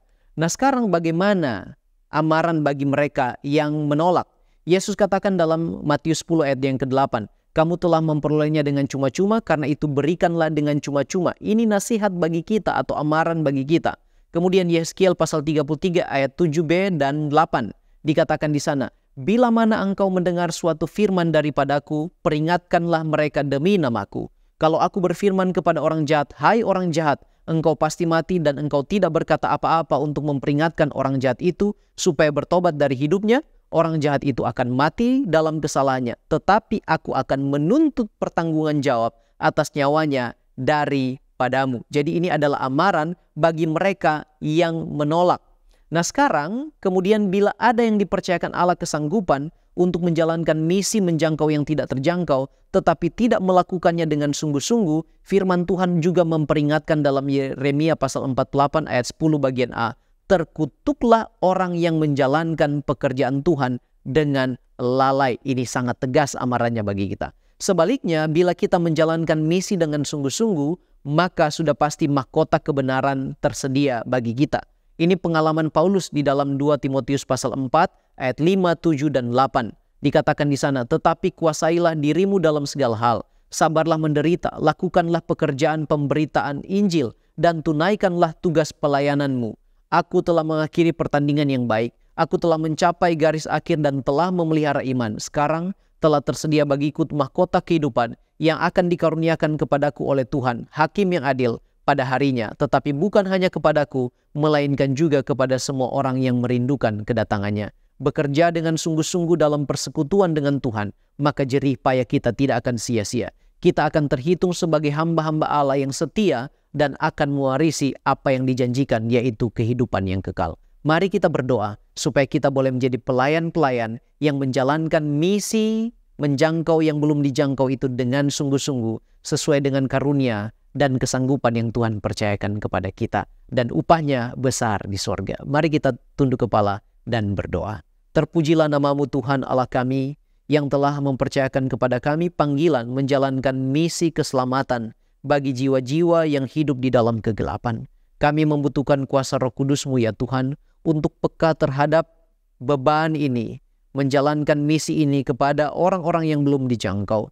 Kami membutuhkan kuasa Roh Kudus menuntun kami, supaya kami boleh bertemu dengan mereka. Dan kami membutuhkan kuasa-Mu ya Tuhan, supaya dengan cara Tuhan kami boleh menjalankan misi ini. Bapa di sorga, tolonglah kami yang lemah ini dan berdosa, supaya boleh dipakai di tangan Tuhan, membawa misi kabar baik kepada orang-orang yang belum dijangkau, dan kemuliaan hormat bagi nama-Mu, sukacita bagi kami melihat jiwa-jiwa datang kepada Tuhan dan diselamatkan. Ampuni kami dari dosa kami Tuhan, terpujilah Engkau, sebab Engkau telah memberkati kami. Di dalam nama Tuhan Yesus kami sudah berdoa. Amin. Sering kita mendengar kata atau statement I will go. Ya. Di mana-mana di seluruh gereja kita selalu kita dengungkan, kita suarakan I will go. Nah, saudara-saudara, kalau kita mau baca firman Tuhan yang terdapat di dalam 1 Korintus 9 ayatnya yang ke-27 berkata, tetapi aku melatih tubuhku dan menguasainya seluruhnya, supaya sesudah memberitakan Injil kepada orang lain, jangan aku sendiri ditolak. Sudahkah kita menerapkan konsep I will go ini di tengah-tengah rumah kita, di tengah-tengah keluarga kita, atau di gereja kita, sehingga orang melihat Kristus di dalam tabiatmu, sehingga orang melihat firman Tuhan engkau terapkan di dalam hidupmu. Ini memang sesuatu yang sangat sulit, saudara-saudara. Untuk menjadi pelayan Tuhan, menginjil kepada Tuhan itu bukan cuma sekedar saya mau pergi begitu saja, ya. Atau karena saya seorang pendeta, seorang ketua, saya harus menginjil, tidak. Tapi komitmen untuk menginjil adalah komitmen kasih. Komitmen untuk menginjil adalah komitmen kita seumur hidup. Ya, komitmen untuk menginjil ini bukan komitmen main-main. Komitmen menginjil ini adalah komitmen yang sangat mulia dan komitmen yang sangat kudus. Saya sudah melayani di 4 daerah, mulai dari Papua, Sulawesi Tengah, di negara tetangga Timor Leste oleh penugasan UNI, dan saat ini di Konven Sulawesi Selatan, Barat, dan Tenggara. I will go selalu ramai. Selalu ramai. Jangan lupa.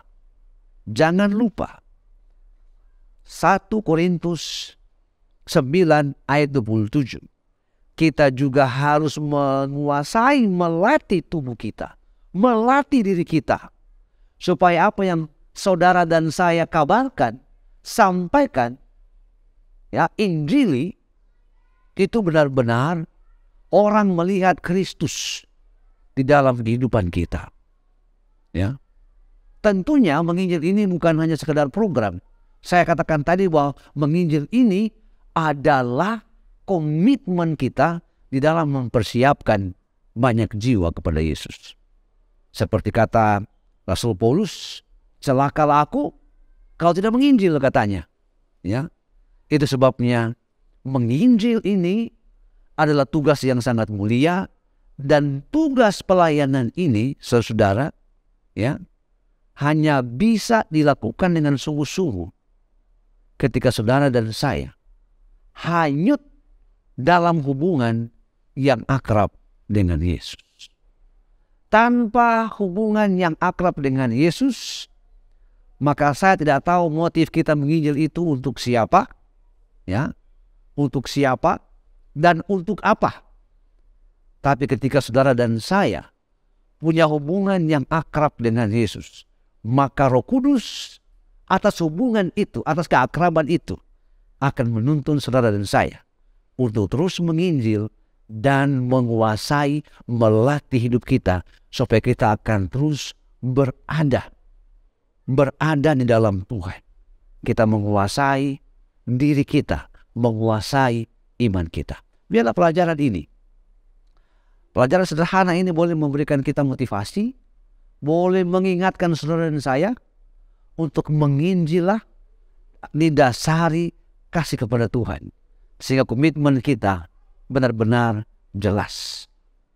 Jelas bahwa saya mau menginjil untuk Tuhan, bukan menyenangkan si A dan si B atau siapa saja, namun menyenangkan hati Tuhan.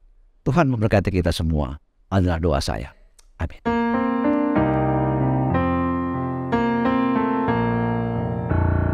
Jaminan berkat Tuhan janji, Yesus menjadi milik kami, umat tebusan waris Allah, darah Yesus menyucikannya.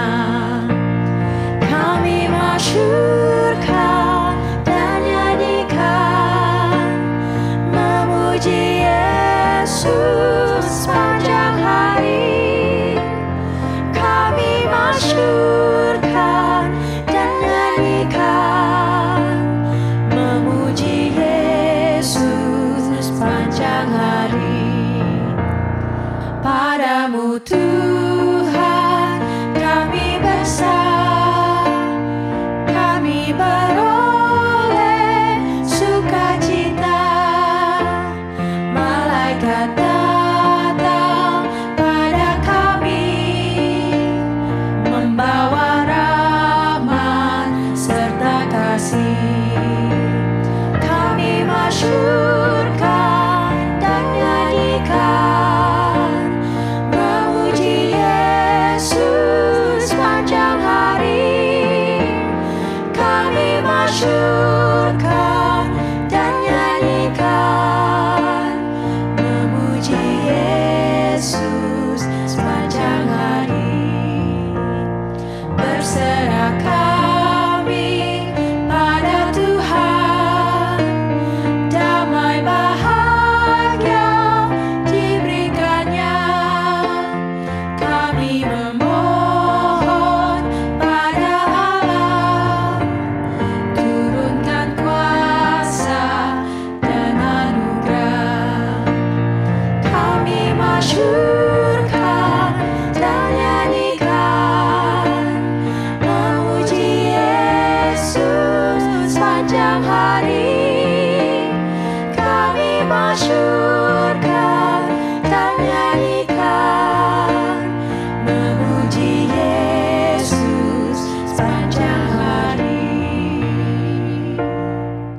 Mari kita berdoa. Bapa kami yang ada di sorga, terima kasih karena Tuhan telah menyertai acara kami dari acara pertama sampai pada acara pelayanan perorangan ini. Dan biarlah semua yang telah kami lakukan, semuanya hanya untuk hormat dan kepujian bagi nama Tuhan. Nasihat yang sederhana yang sudah disampaikan tadi, biarlah itu boleh mengingatkan kami semua umat-umat Tuhan untuk tetap giat menginjil dan juga menjaga iman kami, supaya kami didapati setia kepada Tuhan, nama Tuhan ditinggikan di dalam pelayanan kami, dan kami akan terus menjadi berkat dimanapun kami berada. Terima kasih karena Engkau baik, Engkau telah menyertai acara kami. Terpujilah Engkau ya Allah kami, Juru Selamat kami. Hamba berdoa dan mengucap syukur hanya di dalam nama Yesus. Amin.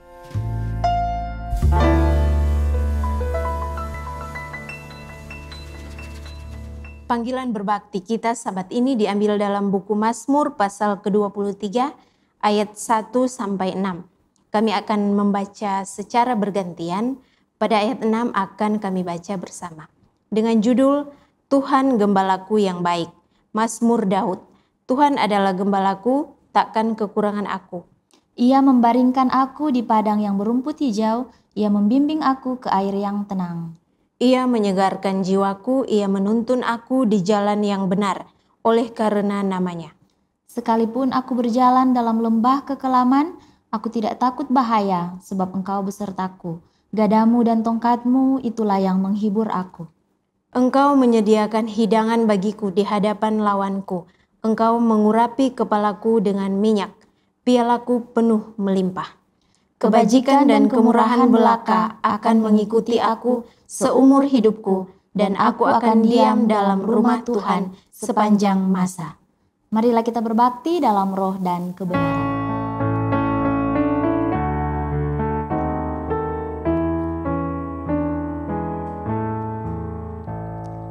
Tuhan pimpinlah aku sampai ujung jalanku,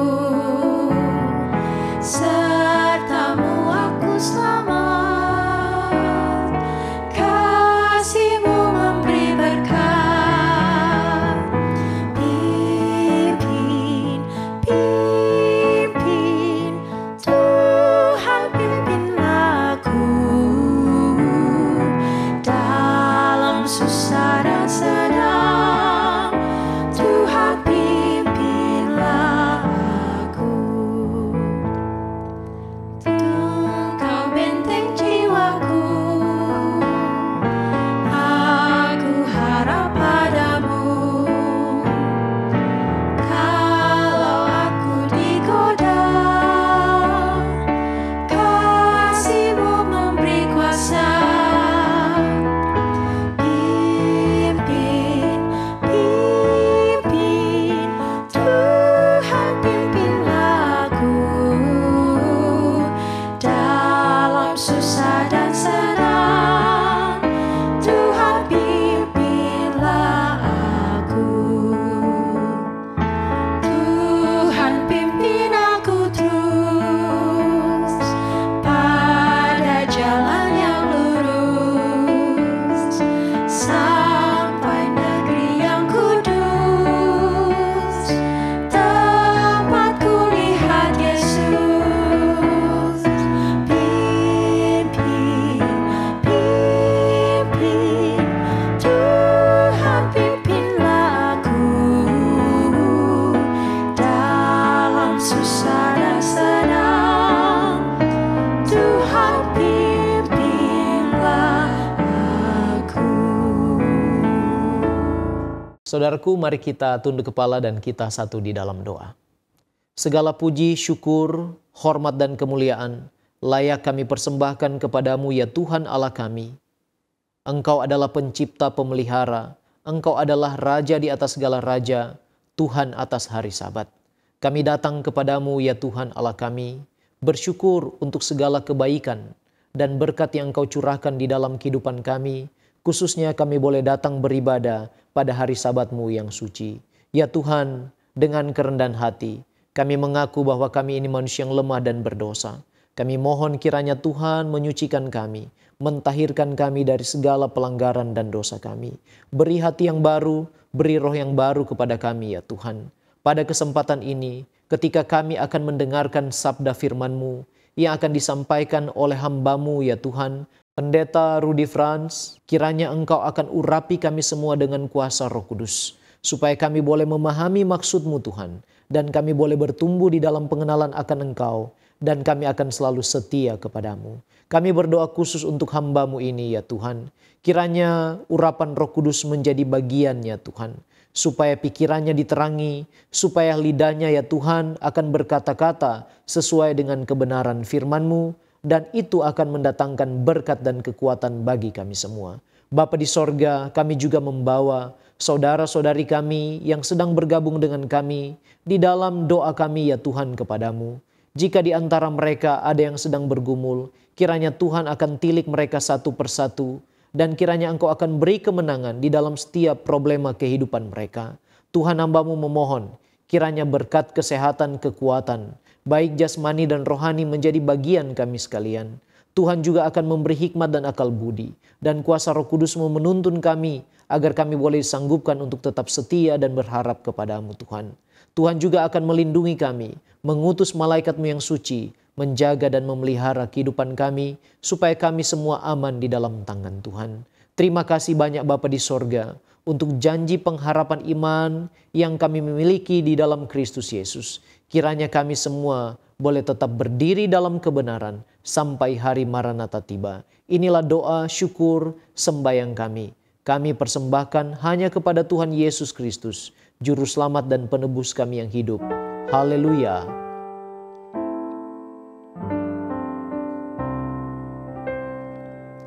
Jadilah Tuhan kehendak-Mu, Engkaulah Khalik, aku debu. Jadikan aku sesuka-Mu, aku menunggu di kaki-Mu.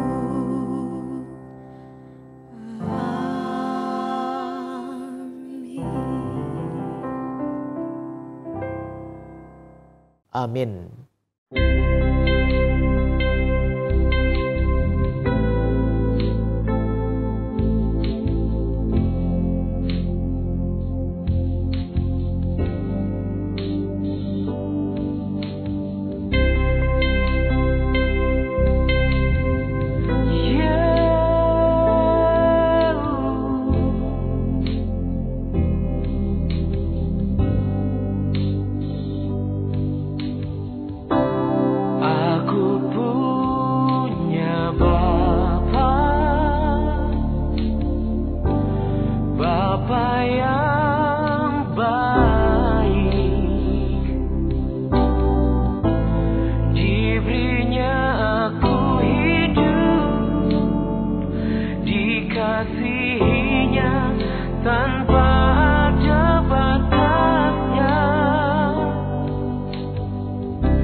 Yesus sungguh berarti bagiku.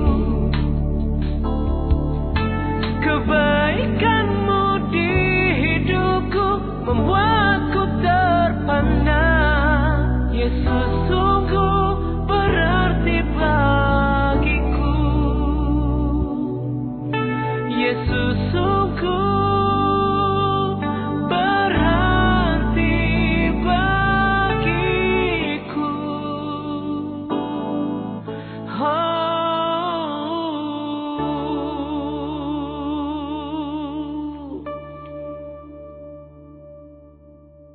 Ayat tema kita pada sabat ini terdapat di dalam Mazmur 90 ayat 12.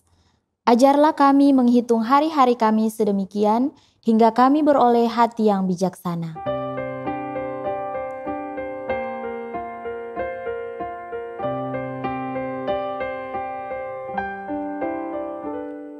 I hear the voice of Jesus calling. My answer is, I will go. I see the need of people crying. My answer is, I will go. I go to share the message of love. I go to share the blessed hope. But if I get discouraged, I'll call to Jesus help, because I have decided I will go. Ku dengar suara Yesus panggil, ku jawab ku kan pergi. Ku lihat jiwa yang bersedih, ku jawab ku kan pergi. Pergi beritakan kabar kasih, bagikanlah pengharapan. Dan bila aku lemah, Yesus menolongku. Karena keputusanku kan pergi. Karena keputusanku kan pergi. Saudaraku yang dikasihi Tuhan, selamat hari Sabat.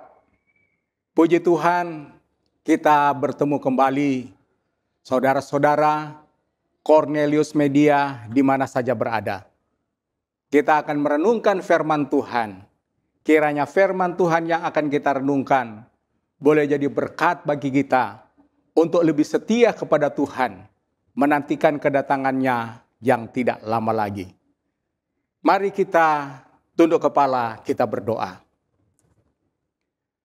Terpujilah Engkau Tuhan, Allah kami, Allah yang Maha Kuasa, Allah yang sangat mengasihi kami. Siapkan hati kami untuk mendengarkan firman-Mu. Berkati peralatan yang digunakan. Berkati hamba-Mu, kiranya boleh menjadi berkat bagi umat yang mendengarkan.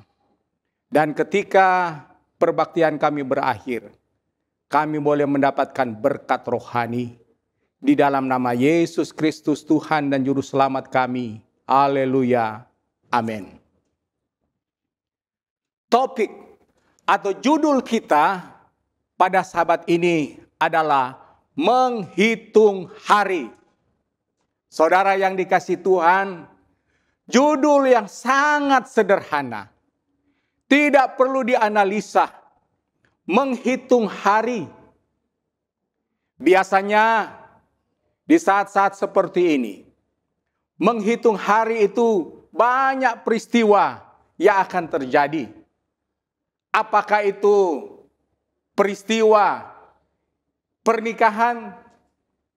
Apakah itu peristiwa syukuran untuk meresmikan rumah, mentabiskan gedung gereja, dan lain-lain dan lain-lain. Semakin dekat waktunya, semakin kita semangat bersukacita walaupun ada ketegangan di sana. Tetapi saudara yang dikasihi oleh Tuhan, sadarkah menghitung hari yang paling penting adalah bagaimana kita menghitung hari menjelang kedatangan Yesus Kristus yang kedua semakin dekat. Cornelius Media telah memberikan kepada kita berkat-berkat firman Tuhan. Dan pagi ini saudaraku, ada satu kisah di dalam Alkitab yang sebenarnya tinggal menghitung hari. Mereka boleh menikmati berkat sukacita, kesejahteraan, kedamaian. Tetapi ada masalah. Menghitung hari akhirnya menjadi 40 tahun pengembaraan di padang belantara. Saudaraku pasti mengetahui, itulah kisah tragis yang dialami oleh bangsa Israel. Para komentator mengatakan bahwa sebenarnya mereka tinggal sebulan, kalaupun lebih 40 hari. Bahkan dikatakan bisa 25 hari mereka tiba di tanah perjanjian, tanah Kanaan. Kalau menggunakan pesawat perjalanan dari Mesir ke tanah Kanaan, kurang lebih saat ini setengah jam. Tetapi sangat disayangkan, yang tinggal menghitung hari akhirnya jadi 40 tahun. Saudaraku, apa yang menyebabkan sehingga orang Israel tinggal menghitung hari akhirnya jadi 40 tahun baru tiba di tanah Kanaan? Setidaknya ada 3 alasan yang saya temukan, saudara juga bisa menambahkan. Yang pertama, kenapa sampai 40 tahun? Karena mereka tidak percaya kepada Allah. Mujizat di tanah Mesir terjadi. Tula-tula diberikan kepada orang Mesir. Tetapi itu tidak menguatkan keyakinan mereka kepada Tuhan ketika mereka ada di tepi Laut Kulsum. Di dalam Keluaran 14 ayat 10b dan ayat 11 dikatakan, lalu sangat ketakutanlah orang Israel dan mereka berseru-seru kepada Tuhan dan mereka berkata kepada Musa, apakah karena tidak ada kuburan di Mesir maka engkau membawa kami untuk mati di padang gurun ini? Saudaraku yang dikasihi oleh Tuhan, mereka lupa bagaimana mujizat Tuhan mengeluarkan mereka dari tanah perhambaan Mesir. Ketika melihat laut di depan mereka, mereka tidak percaya lagi kepada kuasa Tuhan. Saudara, bukankah ini juga bisa menjadi pengalaman untuk kita? Banyak berkat-berkat yang Tuhan berikan di masa lalu. Tetapi begitu ada masalah di depan kita, kita kurang iman, menunjukkan kita tidak percaya kepada Tuhan. Alfa Omega jilid 1 halaman 330 alinea yang ketiga. Hamba Tuhan Ellen White menuliskan, Musa sedih sekali karena bangsa ini harus menyatakan iman yang sekecil itu kepada Allah. Sekalipun berulang-ulang mereka menyaksikan pernyataan-pernyataan dari kuasanya demi mereka. Musa sangat sedih karena iman orang Israel, kepercayaan kepada Allah sangat kecil. Saudara, pernahkah kita meragukan kuasa Allah ketika kita menghadapi problema? Kita tidak luput dari itu.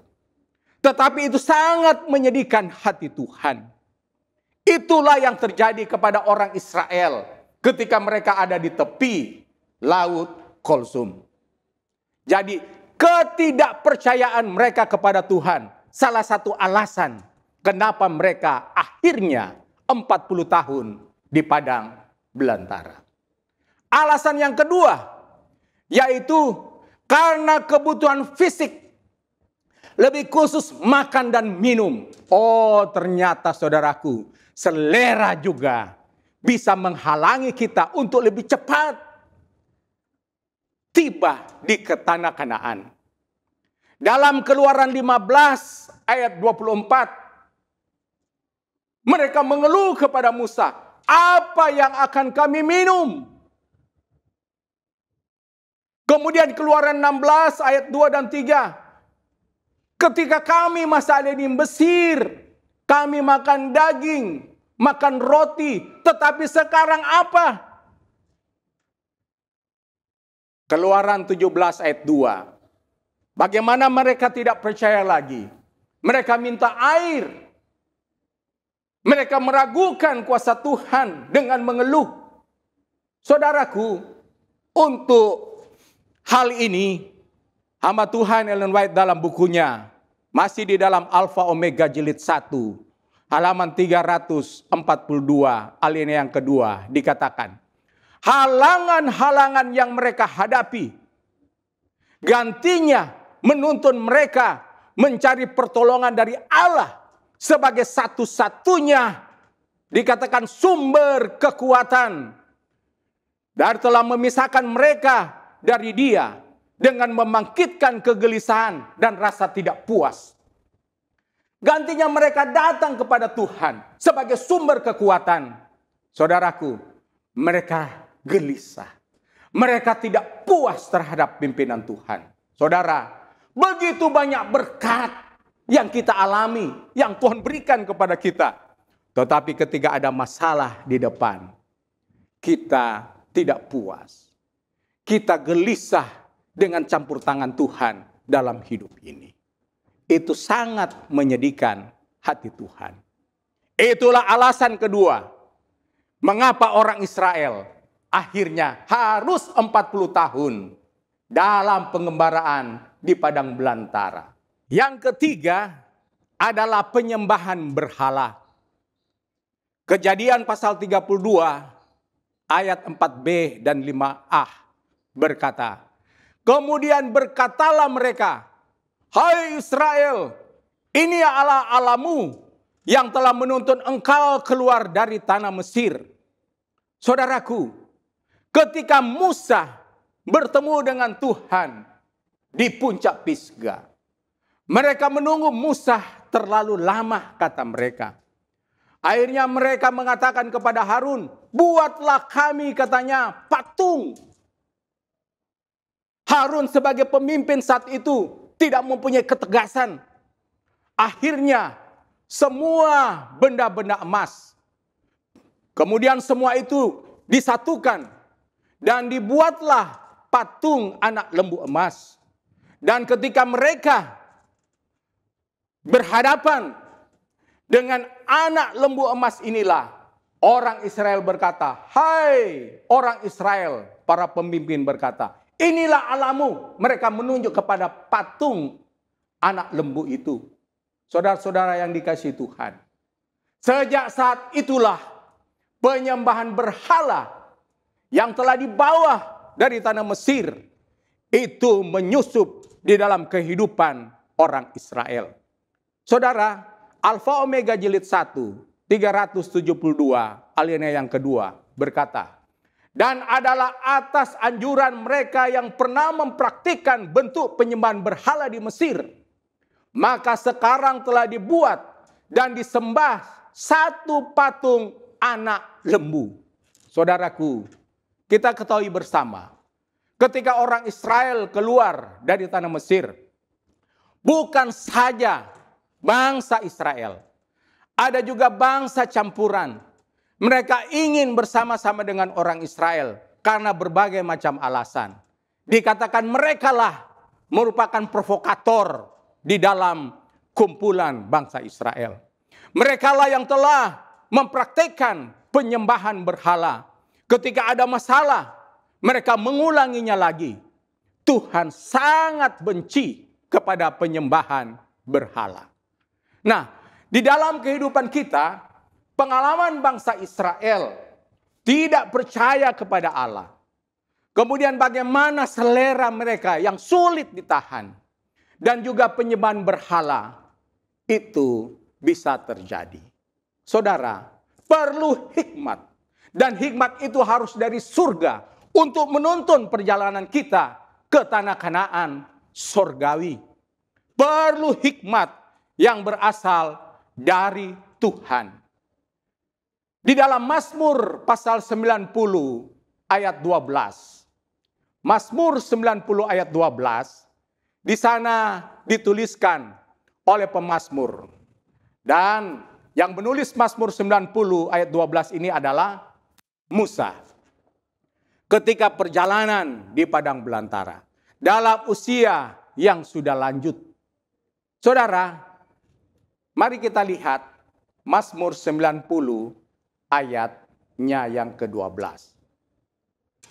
Ajarlah kami menghitung hari-hari kami sedemikian, supaya kami beroleh hati yang bijaksana.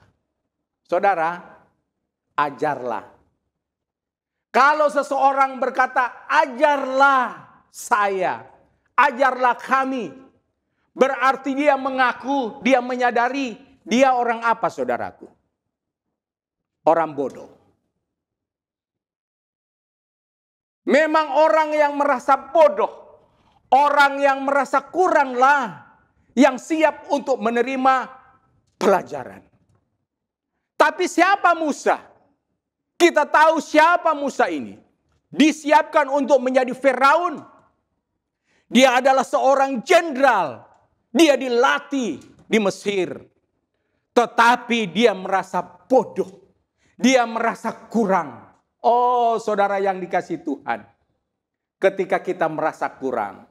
Ketika kita merasa kita bodoh.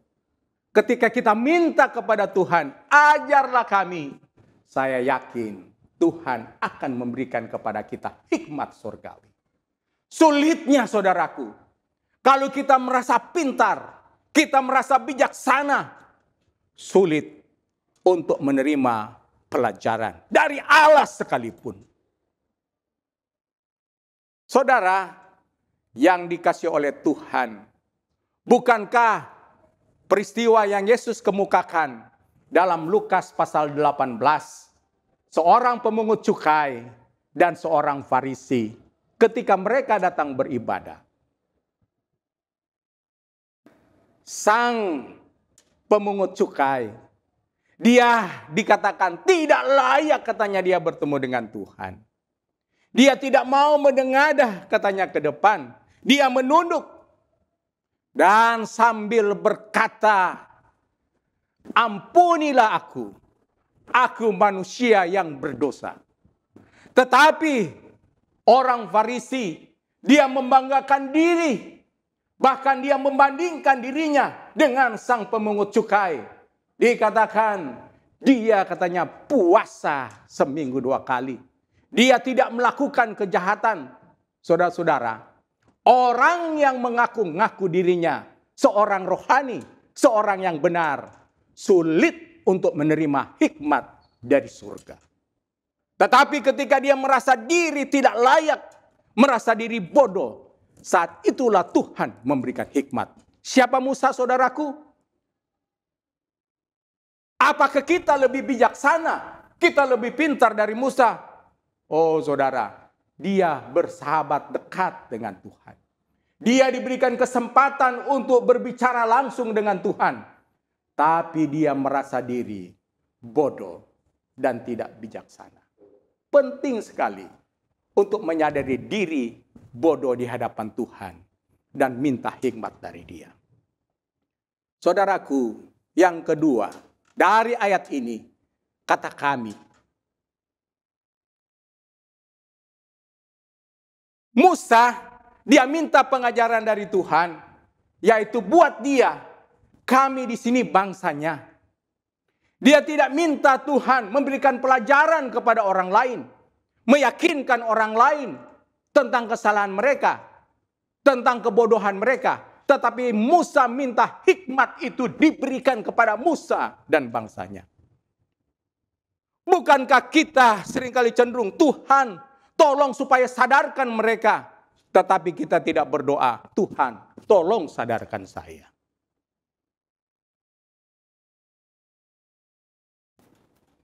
Yang ketiga, menghitung hari-hari kami. Saudara, biasanya seorang anak yang masih balita, orang tua, dalam hal ini ibu kebanyakan, sudah mulai mengajarkan hitungan kepada anak-anak. Sudah pasti hitungan itu 1, 2, 3, dan selanjutnya berurut. Berarti ini ada urutan, diajar sedemikian.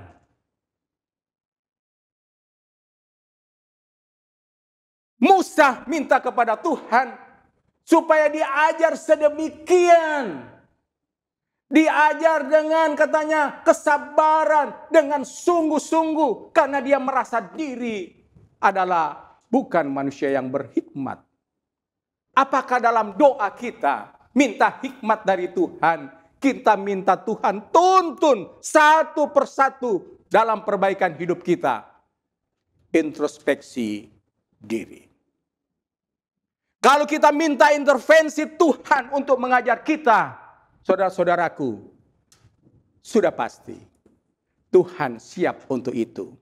Dan ketika itu terjadi, hasilnya di bagian akhir ayat 12. Ketika kita minta pelajaran dari Tuhan, ketika kita minta Tuhan sungguh-sungguh dan kita membuka hati untuk menerima pelajaran dari Dia, maka kita akan beroleh hati yang bijaksana. Saudara, orang yang bijaksana nampak dalam hidupnya.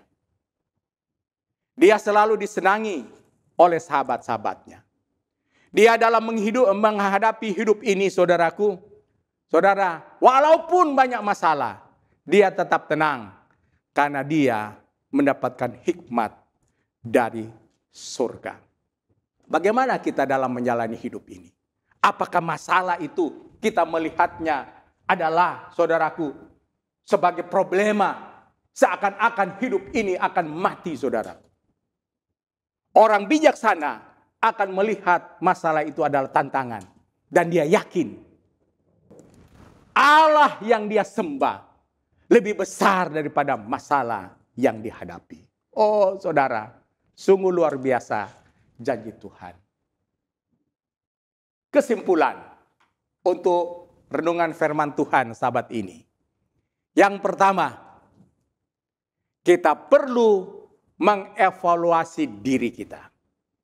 Siapa kita? Dan harus ambil keputusan, kita ini adalah bodoh di hadapan Tuhan. Kita tidak punya hikmat, kita tidak punya bijaksana dalam menjalani hidup ini. Kita minta kuasa dari Dia. Dan selanjutnya adalah, percayalah kepada Tuhan. Taati perintahnya, seakan-akan tidak masuk akal. Tetapi apa yang Tuhan minta, maju terus. Laut kulsum kehidupan dapat kita lewati. Mujizat-mujizat yang luar biasa dari Tuhan, Tuhan sedang sediakan bagi kita. Ketika kita mau maju, kita taat kepadanya. Tuhan Yesus memberkati adalah doa dan harapan kita semua. Amin.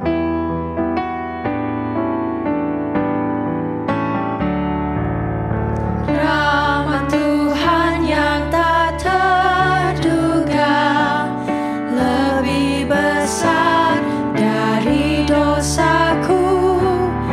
Itu telah nyata di Golgota. Darahnya tercurah bagi aku.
Mari kita berdoa.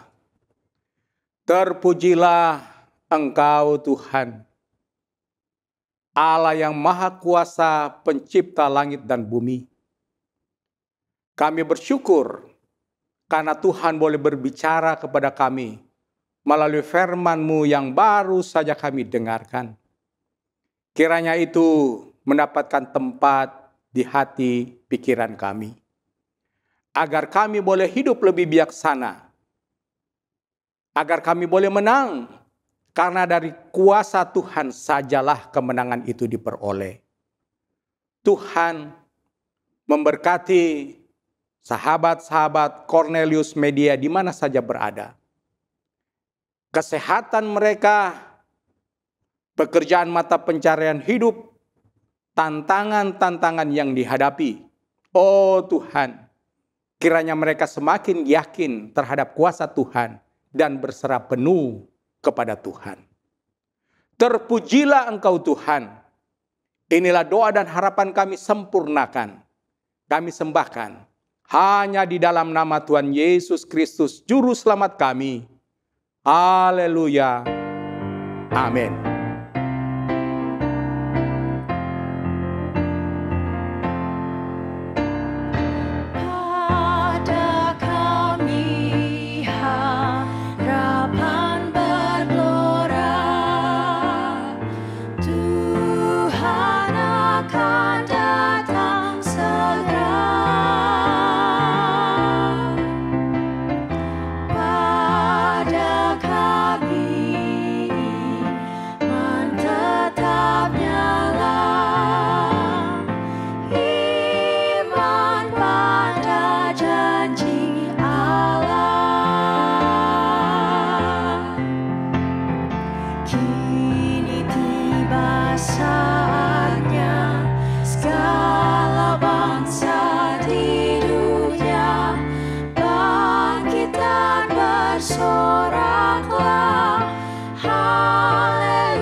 Puji nama Tuhan, seluruh rangkaian ibadah kita pada Sabat hari ini telah selesai. Terima kasih untuk seluruh umat Tuhan yang telah beribadah bersama dengan kami. Kiranya berkat dari Tuhan menjadi bahagian kita semua. Saya, Pendeta Calvin Lumowa bersama dengan kru yang bertugas, pamit undur diri. Kita akan berjumpa minggu depan dalam program yang sama, Convergence in Christ, hanya di Cornelius Media, Bridge to the Truth.